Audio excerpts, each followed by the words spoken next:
Older patients with B-cell ALL have poor outcomes, and really allogeneic transplantation potentially offers cure.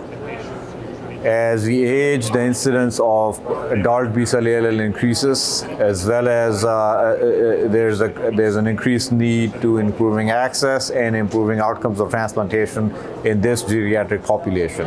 With this in mind, we hypothesized that the two most common donor types, matched sibling donor and older and younger match unrelated donor, are the way, and we wanted to really compare the relapse rates among them. The primary outcome of our analysis was relapse rate.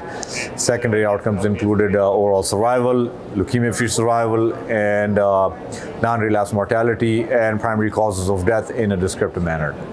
Now, we used CIBMTR database, and in a cap between 2011 to 2018 for transplant, B-cell ALL only, folks who were in CR1, we included MRD status on them, and we had predefined strict inclusion and exclusion criteria. The results showed that baseline characteristics are fairly balanced in the two arms, older MSD versus younger MUD. I should mention that older MSD was defined as matched sibling donors who were either 50 or older, and younger MUDs were defined as folks who were 8 out of 8 HLA matched, unrelated donors 35 years or younger. Now, in terms of the results, 925 patients total, and the arms are fairly balanced in terms of patient, disease, and transplant-related characteristics. The subtle differences that were there in between two arms were usage of in vivo T cell depletion, alemtuzumab or Campath or thymoglobulin. The median age, donor age, in the younger MUD arm was expectedly considerably lower, 25 as compared to 58 years in the older MSD arm, whereas there was really barely any difference in the recipient median age.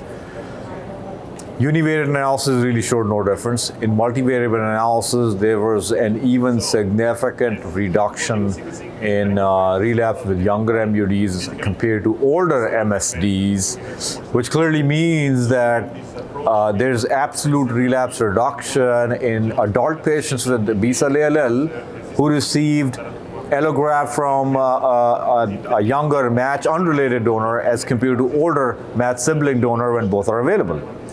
This did happen at a cost of increased NRM with younger MUDs. The absolute relapse reduction did not translate into a DFS or an OS benefit. Based on these results, our group concludes, I'm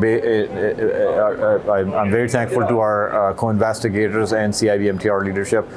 We conclude that when both donor types are available, younger MUDs is the way to go. And on curves, we saw that they really separated beyond 3 months mark, particularly relapse and NRM.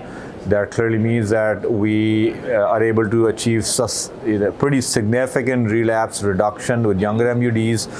We just ought to do better with reducing NRM by designing novel ways of GVHD prophylaxis strategies, infection prevention, diagnosis, treatment, and enhanced supportive care as we have. Thank you.